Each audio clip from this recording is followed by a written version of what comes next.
राम राम दोस्तों, आप सबका हमारे चैनल प्रभु वजलू में स्वागत है। नवरात्र का पावन पर्व शुरू हो चुका है और आज नवरात्र का दूसरा दिन है। 9 दिन तक माँ दुर्गा के 9 स्वरूप की पूजा अर्चना करने का विधि विधान है। माँ के हर स्वरूप का एक अपना विशेष महत्व है। इन 9 दिनों में पूजे जाने वाली माता के अलग अलग रूप के पीछे कुछ खास वजह होती है।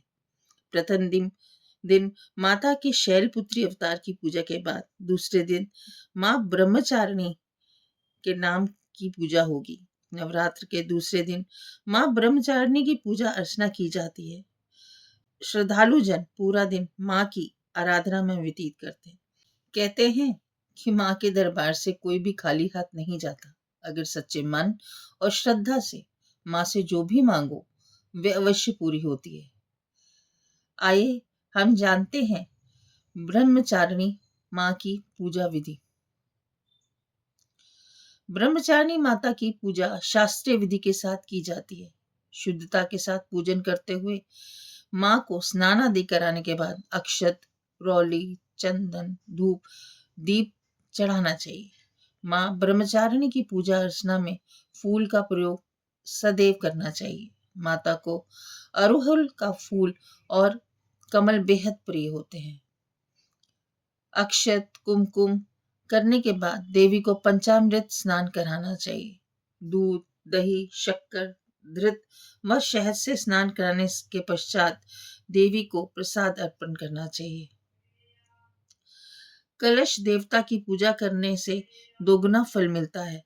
इसके बाद नवग्रह पूजा करनी चाहिए। घी व कपूर से बने दीपक से देवी की आरती करनी चाहिए। अपने समर्थ अनुसार घर पर दुर्गा सप्तशती का पाठ करना।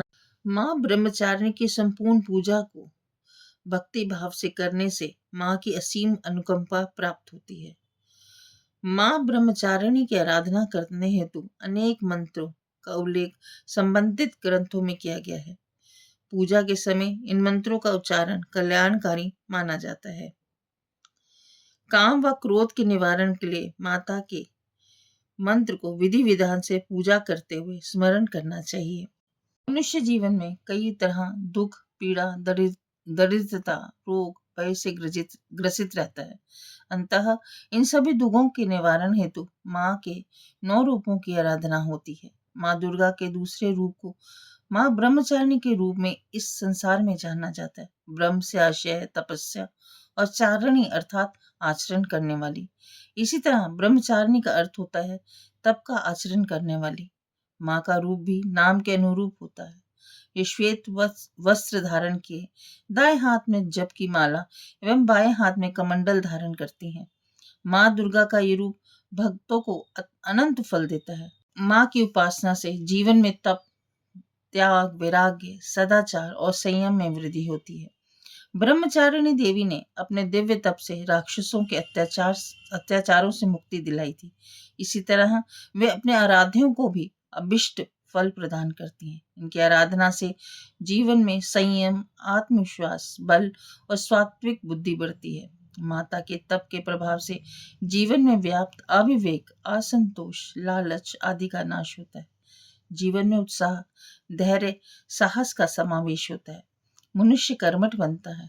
जिसके जीवन में अंधकार फैला हो, मुश्किल समय में धैर्य व साहस खोने वालों के लिए माँ का ये दूसरा ब्रह्मचारिणी स्वरूप दिव्य और अलौकिक प्रकाश लेकर आता है। आइए जानते हैं माँ ब्रह्मचारिणी की कथा। पौराणिक कथाओं के अनुसार माँ ब्रह्मचारिणी का जन्म हिमालय राज पर्वत के घर हुआ, जिनकी माता का नाम मैना था। एक दिन की बात है, एक बार नारद जी ने हिमालय राज ने कन्या के भविष्य के बारे में जानना चाहा। तब नारद जी ने कन्या के वैवाहिक जीवन में अवरोध को बताया।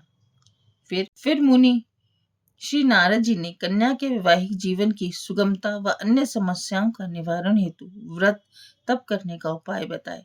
अर्थात नारद जी के कहे अनुसार कन्या व्रत व तपस्या में लीन हुई और हजारों वर्ष तक समस्त देव और ब्रह्मदेव की आराधना की।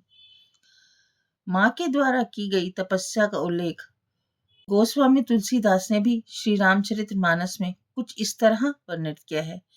कछु दिन भोजन वारी बतासा, कीन्ह कछुक दिन कठिन उपवासा। माँ ब्रह्मचारिणी इस प्रकार का कठिन तपस्या व व्रत से देव समुदाय सहित साक्षात ब्रह्मा भी प्रसन्न हो गए। फिर उन्होंने स्वयं शिव को पति के रूप में पाने का वरदान मिला, जिससे भगवान भोलेनाथ की अर्धांगिनी बनने का उनको अवसर प्राप्त हुआ।